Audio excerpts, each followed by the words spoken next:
일단 이거를 이 사람들이 뭐라고 이야기했냐면 여기를 이제 용어를 정의하자면 여기 보세요. 여기는 B급이었죠. 자, B급입니다. B급. 여기 같은 경우에는 밥식자를 쓴다 했잖아, 그치? 예, 여기는 식상입니다. 식상. 그 다음에 여기 내가 극하는 거, 내가 생하는 거는 식상이라 그러고 내가 극하는 기운이 있는데 이걸 우리가 재성이라고 했습니다. 예, 재물의 별입니다. 재물의 별. 그러면 내가 극한다 했을 때의 그 기운들은 전부 재물에 해당이 됩니다. 아시죠?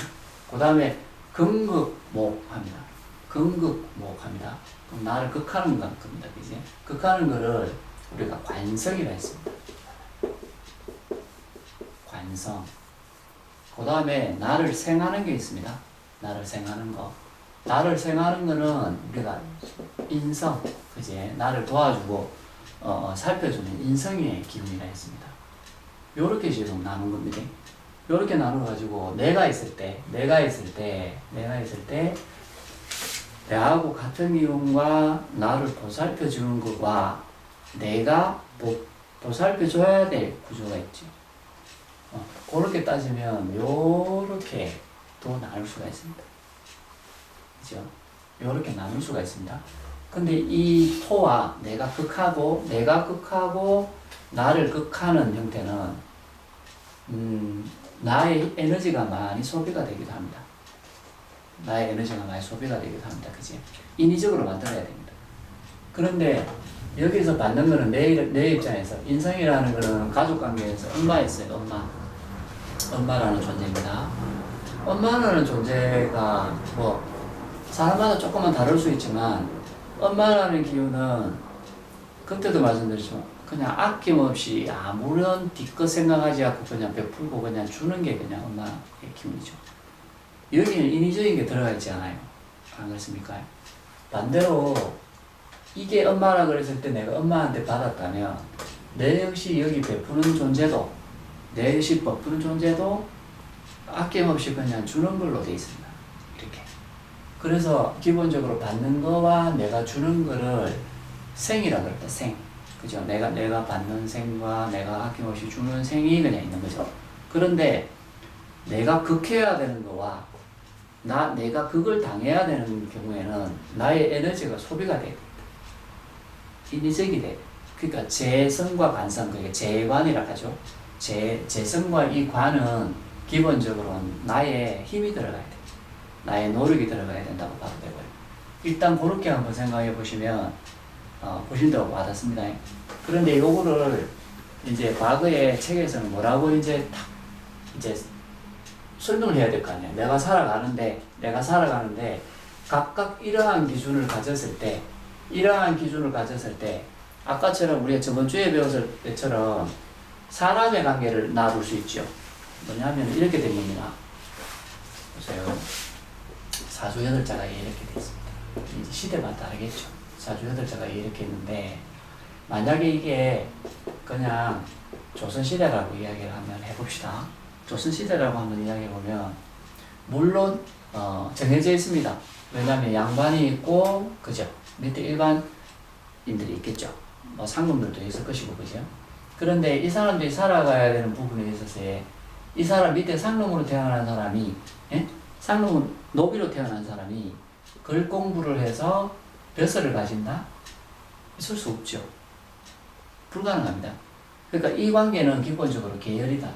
다 나뉘어져 있죠. 다 나뉘어져 있는데 이때 가장 중요했던 것은 뭐냐면 가족이었던 겁니다. 가족이나 가문이었겠죠. 그래서 모든 설정을 이 사주풀이하는 방법을 뭘로 찾았냐 그러면은 가족으로 찾았죠. 가족관계. 그럼 만약에 전에도 이야기했죠. 여기 예를 들어서 여기 내가 있는데 이게 나죠. 난데 전부 다 충이나 원진이나 합으로 간 거죠. 부모 형제와의 관계, 그죠? 부모와의 관계, 자식과의 관계가 서로 연결이 이렇게 잘 되어 있는 경우 같은 경우에는 우리 집안이 크게 문제 없이 계속 잘 살아가겠구나. 만약에 자식하고 내가 합의되어 있다 그러면 자식이 나를 봉사해서 내가 죽을 때까지 이 자식이 나를 묻어주는구나. 근데 만약에 여기에서 충이 만들어진다든가 이별수가 보인다 그러면 나는 내 대에서 끝나는구나. 나는 자식복이 없구나. 그러니까 내가 태어나서 사회상 웃기죠. 내가 태어났는데 아들로 태어나면 일단 환영을 받아서 어떤 여자의 기운을 데리고 와서 내가 그 기운에서 아들을 놓으면 내가 된 거야. 여자 같은 경우에는 자식을 가지면서 아들을 낳아줘야 되는 시대였던 거지. 그러면서 자식이 내 죽을 때까지 보살펴주고 내가 그 기운을 받아서 죽으면 난 잘 죽은 거야. 패턴이 말입니다. 이해되시죠? 그러다 보니까 이 시대에는 가족관계가 되게 중요하게 일어났어요.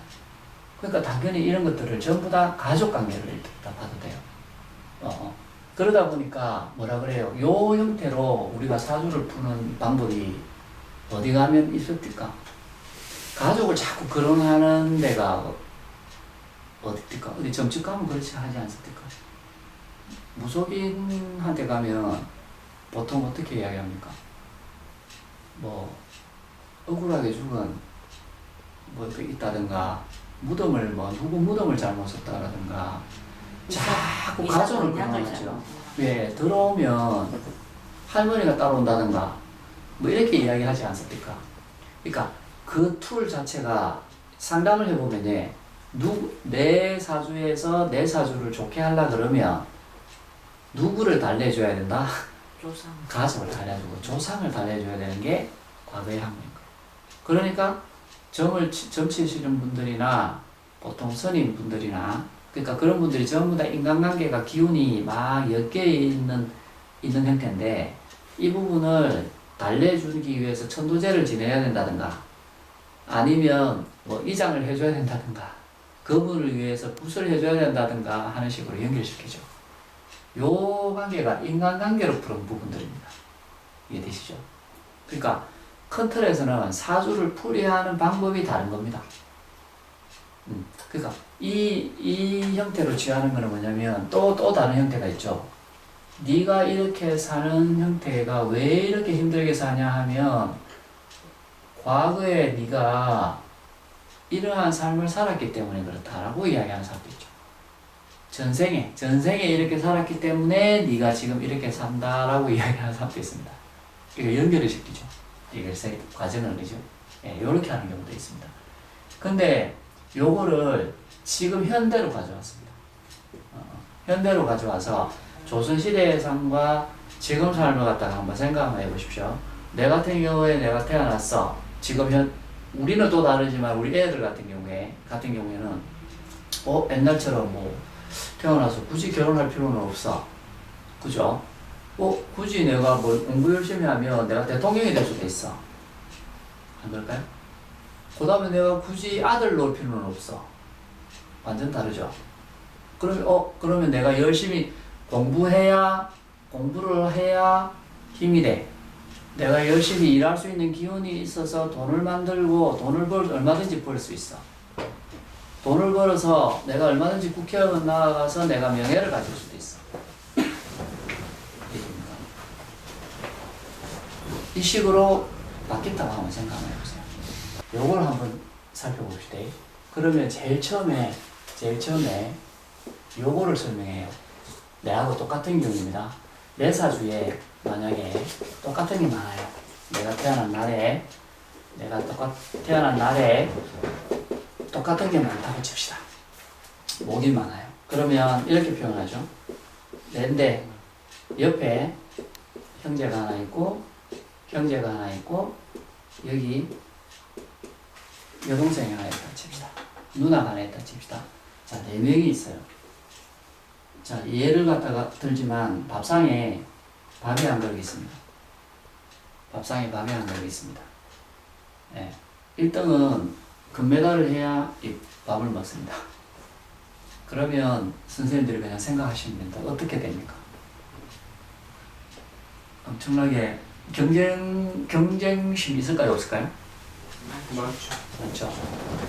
그죠. 경쟁심이 많을 수 있겠죠. 경쟁심이 많을 수 있습니다. 그러니까 어떤 경우에는 이 사람들이 나의 적이 됩니다. 그치? 적이 됩니다. 그런데 저쪽 옆마을에서 우리 마을에 쉽게 하면 뭐 쳐들어왔어요. 저쪽 마을에서. 이쪽 마을에 쳐들어왔을 때는 이 사람들이 전부 어떻게 해요? 다 나가죠. 같이 힘을 합칠 거 아닙니까? 이럴 때는 내 힘이 될 수도 있겠죠. 예. 그래서 요거를 우리가 이 경쟁이라고 한번 보는 겁니다. 있습니까? 내 사주에 비경과 급제가 많냐 적으냐에 따라서 내가 가지고 있는 에너지입니다. 이게 힘인 거예요. 그럼 어떻게 해요?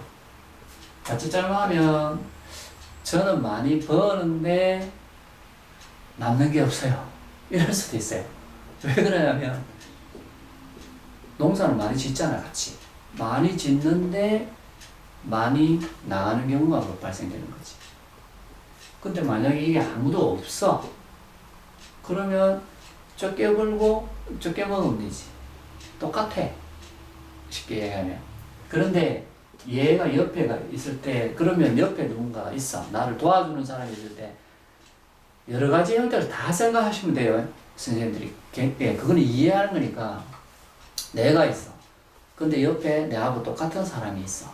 세상을 살아가. 어릴 때 형제들이 많았는 경우에는 장단점이 있겠죠. 내가 빨리 먹어야지 하는 사람도 있고, 또 천성적으로 타고난 사람, 내가 형한테 양보해야지, 누나한테 양보해야지 라는 부분도 배울 거고, 협동심도 배울 거지요. 근데 나중에 기본적으로 부모님한테 유산을 받을 때는, 내 혼자 있으면 내 혼자 10억 받을 수 있는데, 형제들이 10명이니까 1억밖에 못 받을 수도 있잖아요. 네. 이런 어떤 장단점들이 막 나오는 겁니다.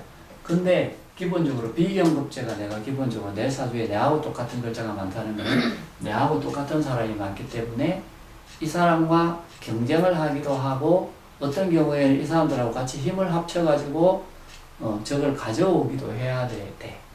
그래서 요거를 기본적으로 경쟁심, 뭐 자존심, 나의 힘 이런 거라고 이야기해. 아시지? 그래서 비경급제가 있다 했을 때는 내가 자존심과 힘과 경쟁심이 있구나라고 하는 거야. 그 다음에 그게 내 에너지가 돼. 근데 예를 들어서 비경급제가 많잖아. 많으면은 이 내 힘을 활용해가지고는 뭔가를 해야 되는 거지. 근데 이게 강하면 강할수록 남 이야기를 들어요, 안 들어요? 내가 들을 필요가 없지. 굳이 들을 필요가 없지. 왜냐면 내가 힘이 있는데 저 사람 이야기에 내가 이렇게 저렇게 갈 필요가 없거든. 왜냐면 내하고 같은 생각을 가지고 있는 사람들이 너무 많거든. 그럼 다수결로 하자 그러면 내가 훨씬 더 많아. 내가 사주에서 네 글자나 똑같은 글자가 갖고 있는데, 그죠? 저쪽에서는 없는 글자나 작을 거 아니야. 그럼 내가 무슨 이익이거든. 그럼 내 뜻대로 하겠다는 이야기인 거지. 그 이야기가. 오케이? 그래서 요 비경급제가 있다 그러면 요걸 우리가 경쟁심으로 보는 거고, 첫 번째는. 그 다음에 두 번째는 어떤 형태냐면, 그러다 보니까 요거까지 정리할게.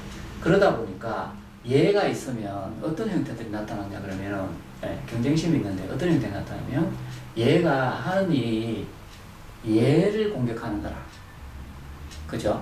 뭘 공격하냐 그러면 재물을 공격하게 돼 있다고. 재물을.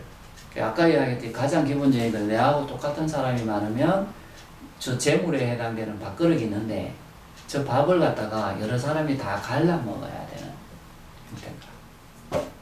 그러니까 이 재물이 많을 수도 있죠. 농사를 많이 지어가지고 땅이 많을 수도 있지만 많이 농사를 지어가지고 이 사람들하고 다 같이 나눠 먹어야 되는 형태가 재물이라. 그러니까 항상 비경급제가 있으면은 재물을 이야기하게 돼. 재물을 내가 가질 수도 있고 못 가질 수도 있기 때문에. 아시죠? 이 부분입니다. 이제 비경 같은 경우에는 어떤 식의 예를 들 수 있냐, 이걸 또 나눠요. 다 나누잖아요. 비경 같은 경우에는 내하고 똑같은 형태 때 어떻게 우리가 바라보냐 그러면, 내가 논을 한 마지기를 농사를 짓고 있는데 지나가는 이 사람이 와가지고 내 농사를 도우려고 해. 그죠? 도와주려고 해. 도와주려고 하는데 나도 사람 일손이 필요해. 내가 원래는 세 마지기 들고 있는데 내 힘으로서는 한 마지기밖에 못 하는 거라. 근데 이 사람이 와가지고 다행히도 와가지고 같이 한번 해봅시다 해가지고 이 사람하고 하면 세 마지기를 다 지을 수 있어. 근데 이 사람은 내가 밥 먹여주고 재워주고 하면 거기에 대한 대가를 좀 아는 사람이야, 이 비견은. 알았죠? 비견은 그 대가를 아는 사람이야. 그래가지고 내가 밥을 먹여주고 하면서 내가 일정한 어떤 월급을 준다든가 하면 이 사람은 그냥 오케이야. 오케이야. 근데 급제는 뭐라 그랬어요? 급제는 내 돈을 갖다가 겁탈해 가는 사람이라 했잖아요. 이 사람은 재워주고 먹여주고 같이 농사를 지었는데 내가 농사를 다 짓고 나서 내가 살을 팔고 집에 나는 돈을 나는데 요걸 가지고 도망가 버려. 이해되죠? 예. 그러니까 급제는 잘못하면 지가 50%를 분명히 플러스해서 한마디기 반에 돈을 줬는데도 불구하고 얘가 요 나머지 부분들도 욕심을 내는 글자라고 보면 돼. 조금 이해됩니까? 그래서 왜 비견 같은 경우는 삼각형이고 급제 같은 경우는 X라 그랬잖아. 일단 급제는 기본적으로 위험한 놈. 근데 그걸 그때 이야기했지만 그게 내가 무조건 그거에 있다 그래서 내가 무조건 뺏긴다고 생각은 하지 마라 그랬잖아. 왜냐면 급제가 내가 가지고 있으면 내 역시 그렇게 할 수 있는 글자를 들고 있다라고 생각해보라니까. 이걸 그냥 경쟁심이라 그래. 지기 싫어하는 거라 그래. 그죠? 내가 저 사람보다 더 있어야 되겠어. 어떤 기준이 있을 때. 저 사람이 딱 있을 때, 내가 이거 이겨야 돼. 근데 되게 웃기잖아요. 이쪽에 있는 사람, 그러니까 이겨야 되겠다라고 생각하는 사람의 마인드는 세상이 전부 다 이겨야 되겠다라는 사람으로 가득 차 있는 거야. 저 사람한테 절대 지면 안 돼. 달리기를 하더라도 이겨야 되고, 많이 먹는 것도 난 이겨야 되고, 사는 것도 잘 살아야 되고, 쉽게 하면. 무조건 이겨야 됩니다. 근데 이렇지 않은 사람이 있잖아요. 예. 근데 이건 무조건 저는 반반이라고 보는 거예요. 왜냐면 음양의 기운으로 봤을 때. 이 사람은 반반입니다. 이 사람은 성부에 크게 관심이 없습니다. 예? 그냥 네 이기려면 이기라는 거예요. 그죠?